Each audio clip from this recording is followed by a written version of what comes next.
औज़ुबिल्लाहिमिनश्शैतानिर्रजीम बिस्मिल्लाहिर्रहमानिर्रहीम। अस्सलाम वालेकुम डियर स्टूडेंट्स, कैसे हैं आप सब लोग। उम्मीद करती हूँ कि सब लोग खैरियत से होंगे और अच्छे अच्छे कामों में मसरूफ़ होंगे और अल्हम्दुलिल्लाह अच्छे से पढ़ाई तो कर ही रहे होंगे। डियर स्टूडेंट्स, क्लास अष्टम के बच्चों का सबक नंबर 16 ख़वातीन का एहतराम और मकाम, पेज नंबर 95।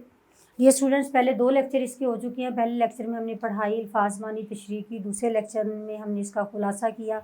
अब हम इसके तीसरे लेक्चर की तरफ आ जाते हैं जो कि इसकी मश्क है। मश्क के वो सवालात जो इस सबक से जुड़े हुए हैं वो करेंगे। तो डियर स्टूडेंट, सवाल नंबर 1 है हमारे पास। अपना रजिस्टर अपनी कॉपी अपने सामने रखें, अपना पेन अपने हाथ में रखते हुए आप सवालात बुक से लिखें। मैं इसके जवाबात लिख के दूँगी, आपको साथ में बताऊँगी। सवाल मैं बुक से पढ़ूँगी। पहला सवाल है, जिस तरह अल्लाह ताला ने इंसान को क्या दर्जा अता किया। जिस तरह ये देखें, मैंने जुज़ दिया, जुज़ नंबर और उसका जवाब। ये सवाल आप उसको लिखें बुक से। अल्लाह ताला ने इंसान को अशरफुल मखलूक़ात का दर्जा दिया। इंसान को अल्लाह ताला ने अशरफुल मखलूक़ात का दर्जा अता किया। ये स्टूडेंट, अशरफुल मखलूक़ात सबसे आला मखलूक। सवाल नंबर 2 है, इस्लाम से कबल औरतों के क्या हालात थे। इस्लाम से कबल, इस्लाम से पहले औरतों के क्या हालात थे। औरतों को कोई हुकूक ना। जवाब बे का जवाब है इस्लाम से कबल औरतों के कोई हुकूक मुकर्रर नहीं थे और बेटियों को जिंदा दरगोर कर दिया जाता था। और बेटियों को पैदाइश के बाद जिंदा दरगोर कर दिया जाता था। ये इस्लाम से कबल औरतों के साथ सलूक था। कोई हक नहीं था, किसी तरह की कोई इज़्ज़त नहीं थी। माँ, बेटी, बहन, किसी की भी तरह बीवी। इस अजीम है, कबल इस्लाम लड़कियों या बेटियों से क्या सलूक किया जाता था। वही है, इस्लाम से कबल लड़कियों या बेटियों के साथ क्या सलूक किया जाता था। इस्लाम से कबल बेटियों को जिंदा दरगोर कर दिया जाता था। इस्लाम से कबल बेटियों को हाँ जी, बेटियां ही है ना। हाँ जी, बेटियों को जिंदा दरगोर कर दिया जाता था। ये जीम का जवाब हो गया डियर स्टूडेंट्स। हमारे पास जीम के बाद है हमारे पास दाल। बेटी के मुतल्लिक इस्लाम के क्या अहकामात हैं। जीम दाल का जवाब है, बेटी के मुतल्लिक इस्लाम के क्या अहकामात हैं। इस्लाम ने ये हुक्म दिया, इस्लाम ने बेटी के बारे में हुक्म दिया कि बेटा और बेटी में से किसी का फ़र्क रवा ना रखा जाए। कि बेटे और बेटी में कोई फ़र्क रवा ना रखा जाए। यानी इस्लाम की नज़र में बेटा और बेटी में फ़र्क रवा ना रखा जाए। बेटी के मुतल्लिक इस्लाम नबी करीम सल्लल्लाहु अलैहि वसल्लम अपनी बेटी हज़रत फ़ातिमा ज़हरा रज़ी अल्लाह ताला अन्हा को किस तरह इज़्ज़त से नवाजते। ये है हमारे पास है का जवाब है, जब आप सल्लल्लाहु अलैहि वसल्लम की बेटी हज़रत फ़ातिमा रज़ी अल्लाह ताला मिलने आती, आप सल्लल्लाहु अलैहि वसल्लम से मिलने आती तो आप उसके इस्तकबाल के लिए खड़े हो जाते।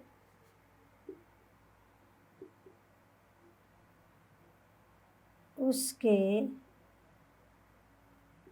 इस्तकबाल के लिए खड़े हो जाते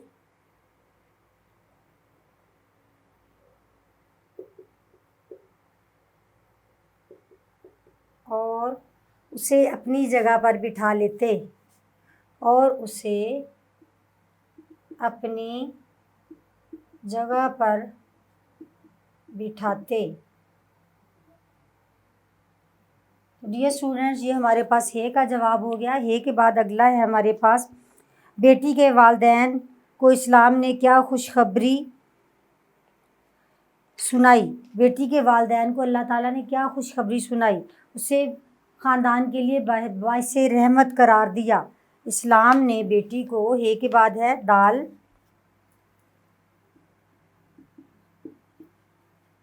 इस्लाम ने बेटी को ख़ानदान के लिए या वालिदैन के लिए बाइसे रहमत और बाइसे शफ़ाअत करार दिया जा। इस्लाम ने बेटी को वालिदैन के लिए बाइसे रहमत और बाइसे शफ़ाअत का ज़रिया करार दिया।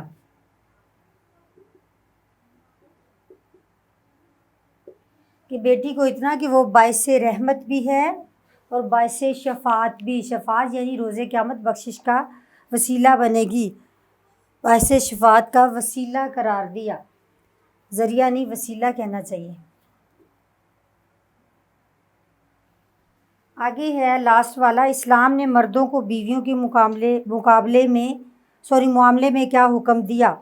इस्लाम ने मर्दों को बीवियों के मामले में क्या हुक्म दिया। इस्लाम ने, ये है हमारे पास जे जवाब। हाँ जी, इस्लाम ने मर्दों को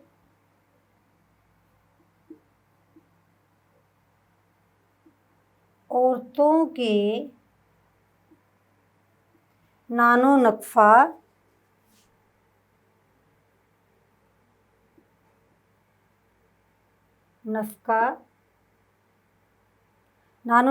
के साथ साथ इस्लाम ने मर्दों को औरतों के या बीवियों के नानो नफ़का, बीवियाँ पूछा उन्होंने, हाँ जी, को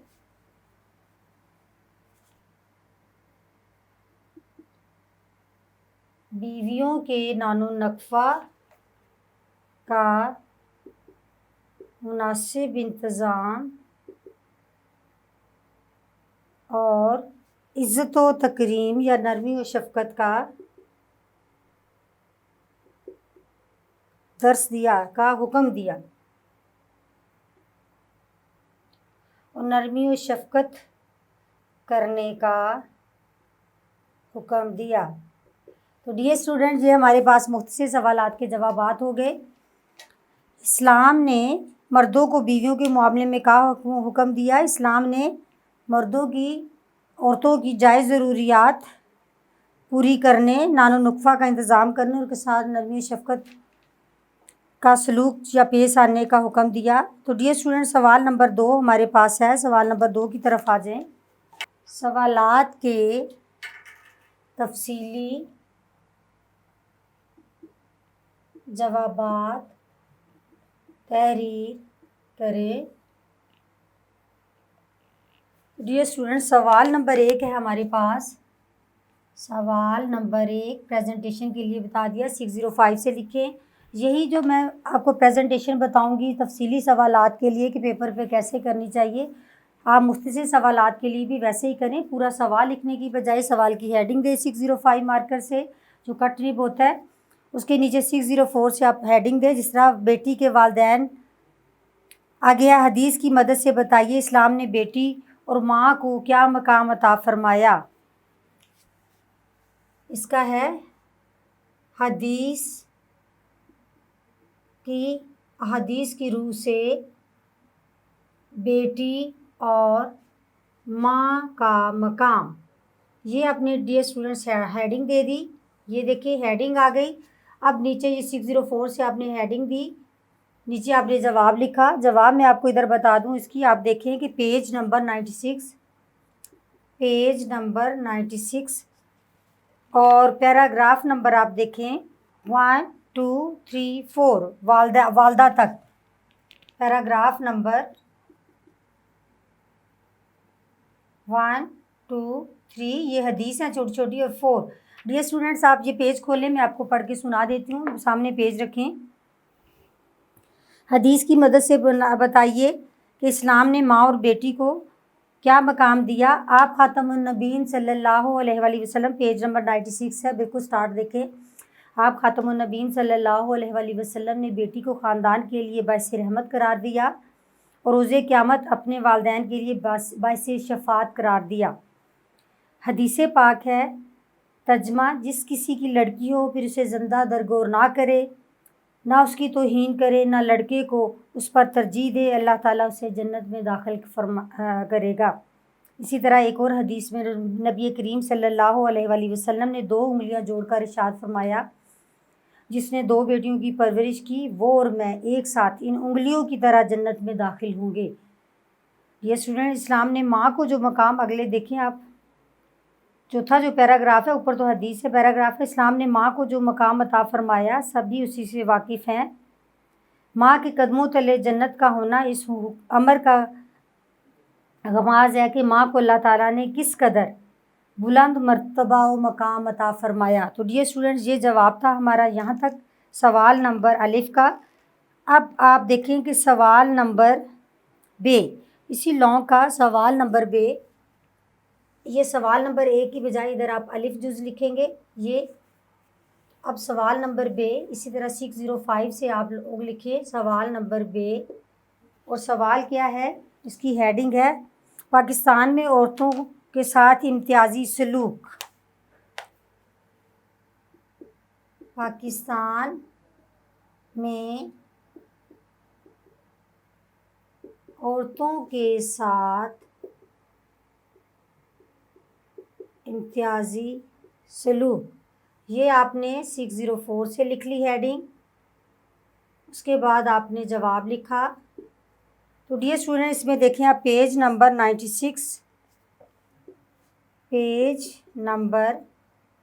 96 और पैराग्राफ आखिरी। तो डियर स्टूडेंट्स ये ज़रा मेरे साथ इसको रीड कीजिएगा। पेज नंबर 96 लेके आएँ, उसका आखिरी पैराग्राफ आप देखें। पाकिस्तान में इस्लाम के वाज़ेह अहकामात से पहले आप लोग स्टार्ट करेंगे कि पाकिस्तान में औरतों के साथ इम्तियाजी सलूक रवा रखा जाता है। इस्लाम के वाज़ेह अहकामात के बावजूद ख़वातीन को उनके तमाम हकूक़ नहीं दिए जाते। बाज़ औक़ात बाप की विरासत में बेटियों को हिस्सा नहीं दिया जाता या ज़बरदस्ती उनको बेटों के हक़ से बरदार होने को कहा जाता है। कुछ लोग अपनी बेटियों की शादी इस वजह से नहीं करते कि उन्हें अपनी ज़मीन में से हिस्सा ना देना पड़े। ऐसी रवायात को फ़ौरन बदलने और ख़वातीन के हकूक़ के हवाले से मुआशरे में आगाही और शऊर पैदा करना बहुत ज़रूरी है। ये पाकिस्तान में इम्तियाजी सलूक जो रवा रखा जाता है कि लड़कों की खातिर बेटियों की जायदाद ना चली जाए लड़कों की लड़कियों के पास, तो उन्हें या तो उनकी शादी नहीं की जाती और उनको घर में बिठाए रखते हैं ताकि जायदाद तकसीम होकर बेटियों के पास ना चली जाए। तो डियर स्टूडेंट सवाल नंबर 3 की तरफ आ जाएँ आप। सवाल नंबर 3 है दुरुस्त जवाब की निशानदेही टिक से करें। डियर स्टूडेंट्स इसको आप इंग्लिश में MCQs भी बोलते हैं। बड़ी क्लासेस में जा रहे हैं, कसीरुल इंतखाबी सवालात होंगे ये। तो मैं स्टेटमेंट यहाँ से पढ़ूंगी, जो दुरुस्त ऑप्शन होगी वो मैं आपको बताती चलूँगी। तो डियर स्टूडेंट्स दुरुस्त जवाब की निशानदेही टिक से करें। सवाल नंबर 3, स्टेटमेंट पर पढ़ रही हूँ। स्टेटमेंट जहाँ से पढ़ूंगी तो आप दुरुस्त जवाब की ऊपर मैं लिखूंगी, ऑप्शन दुरुस्त वाले लिख दूंगी, तो आप टिक करते रहिएगा। इसको इंग्लिश में MCQs बोलते हैं। बड़ी क्लासेस में कसीरुल इंतखाबी सवालात के जवाबात पूछेंगे। अब अल्लाह ताला ने, अलिफ है, अल्लाह ताला ने मर्दों और ख़वातीन के लिए अलग अलग मुतय्यन किए फ़राइज़, खाने, घर, हकूक़ फ़राइज़। तो पहले का है हकूक़ फ़राइज़, हकूक़ फ़राइज़। नेक्स्ट पेज पे आ जाएं डियर स्टूडेंट्स। बे है हमारे पास, ख़वातीन मर्दों के शाना बशाना हर शोबा ज़िंदगी में झंडे गाड़ रही हैं, अपनी शौकत के, अपनी अज़मत के, अपनी काबिलियत के, अपनी शायरी के, अपनी काबिलियत के, अपनी काबिलियत के। जी में हमारे पास आप ख़ातमुन नबीन सल्लल्लाहु अलैहि वसल्लम ने हज़रत फ़ातिमा ज़हरा रज़ी अल्लाह तआला अन्हा की परवरिश जिस प्यार और शफ़क़त से की वो था मिसाली, उम्दा, आला, अफ़ज़ल। मिसाली। दाल है हमारे पास आप ख़ातमुन नबीन सल्लल्लाहु अलैहि वसल्लम ने उम्महातुल मोमिनीन रज़ी अल्लाह तआला अन्हा को जिस इज़्ज़त और तकरीम से नवाजा वो नाकाबिले बयां है, अमूमी है, नमूना है, अजीब है। नमूना है, वो नमूना है। ये है आप ख़ातमुन नबीन सल्लल्लाहु अलैहि वसल्लम ने बेटी को ख़ानदान के लिए करार दिया, बाइस रहमत, बाइस बरकत, बाइस तशवीश, बाइस फनान। बाइस रहमत, बाइस रहमत। और वाव है हमारे पास आप ख़ातमुन नबीन सल्लल्लाहु अलैहि वसल्लम ने बेटी को रोज़े क़यामत अपने वालिदैन के लिए करार दिया, बाइस शफ़ात, बाइस रहमत, बाइस बरकत, बाइस इत्मीनान। बाइस शफ़ात, ये स्टूडेंट बाइस शफ़ात यानी बख्शिश का। तो डियर स्टूडेंट्स ये हमारा सवाल नंबर 3 हो गया। सवाल नंबर 4 की तरफ आ जाएं आप। सवाल नंबर 4, खाली जगह पुर करें। खाली जगह पुर करें। अलिफ, बे, जीम, दाल, हे, वाव, हाँ जी आगे भी है, जे और हे। तो डियर स्टूडेंट्स मैं यहाँ से बोलती हूँ और अब मैं जो खाली जगह है उसको ऊपर लिख के फिल करूँगी, आप लोग सुनते जाइए और साथ साथ आप अपनी बुक पे ही उसको फिल करते जाएं। अलिफ है, इस्लाम से कबल डैश के कोई हुकूक ना थे औरतों के। बेटी की पैदाइश पर डैश का समा होता सोग का, सोग यानी दुख का। जीम है हमारे पास, रसूल पाक ख़ातमुन नबीन सल्लल्लाहु अलैहि वसल्लम ने अरबों को औरतों के डैश से आगाह किया, मकाम मर्तबा, मकाम मर्तबे से। दाल है हमारे पास, रसूल पाक सल्लल्लाहु अलैहि वसल्लम हज़रत फ़ातिमा ज़हरा की आमद पर डैश हो जाते खड़े। है हमारे पास, इस्लाम ने बेटी को ख़ानदान के लिए डैश करार दिया, बाइस रहमत।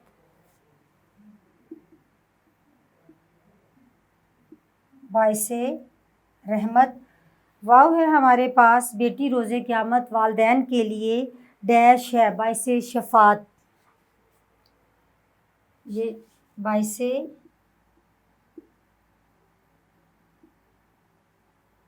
शफ़ात। जे है हमारे पास, माँ के कदमों थले डैश है, जन्नत। है हमारे पास, आजकल ख़वातीन मर्दों के डैश काम कर रही हैं, शाना बशाना, शाना बशाना। ये स्टूडेंट ये सवाल नंबर 4 हो गया हमारे पास। सवाल नंबर 5 की तरफ आ जाएं।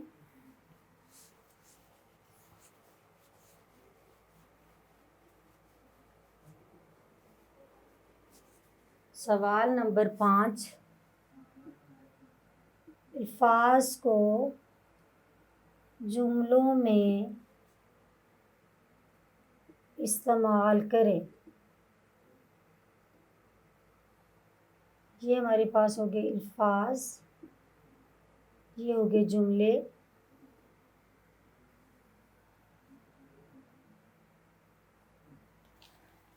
पहला लफ्ज़ है हमारे पास सरज़मीन।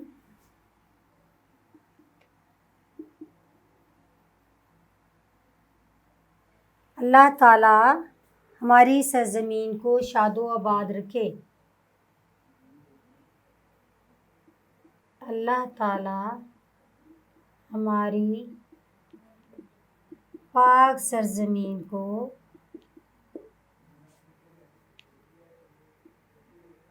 सलामत रखे, आमीन।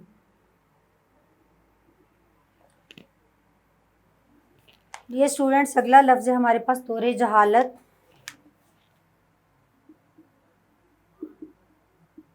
दौरे जहालत में बेटियों को ज़िंदा दरगोर कर दिया जाता था। आसान लफ्ज़ों में बता दूँ, ज़िंदा दफन कर दिया जाता था। दौरे जहालत में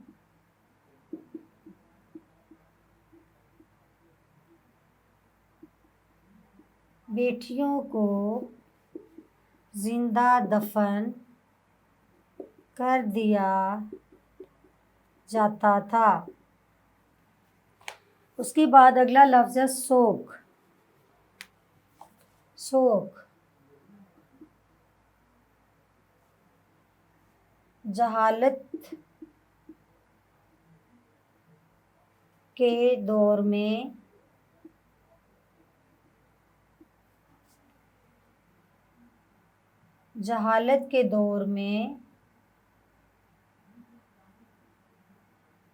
बेटी की पैदाइश पर सोख का समा होता।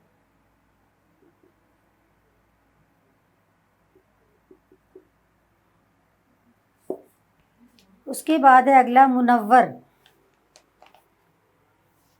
मुनव्वर रोशन करना। इस्लाम ने जहालत को नूर से मुनव्वर कर दिया, या दीन इस्लाम ने जहालत के अंधेरों को मुनव्वर कर दिया। ये बेहतरीन है। दीन इस्लाम ने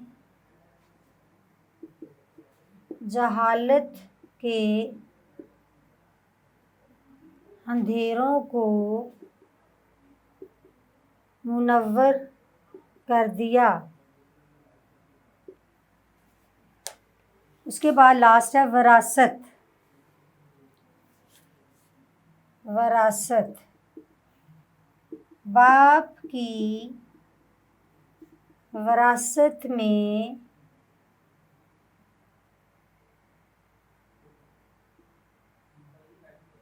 बेटियों का भी हिस्सा होता है। तो डियर स्टूडेंट्स, ये सवाल नंबर 5 हमारा हो गया। ऊपर मैंने लिखा था 1 था 5। डियर स्टूडेंट्स, इस लेक्चर में वो हमारे मश्की सवालात जो आपके सबक से रेलिवेंट थे उनको हमने हल किया। उम्मीद करती हूँ बहुत अच्छे से हल किया होगा। इसको दोबारा एक दफ़ा देख के अच्छे से कर लीजिएगा और ज़हन नशी करते हुए इसको दोबारा ज़ुबानी भी करने की कोशिश करें और खुद सा समझें। तो डियर स्टूडेंट्स, जुड़े रहिएगा मेरे साथ। इंशाल्लाह इसी सबक के लेक्चर नंबर 4 में हम इसके हिस्सा ग्रामर वाले सवालात के साथ मिलते हैं। Thank you so much.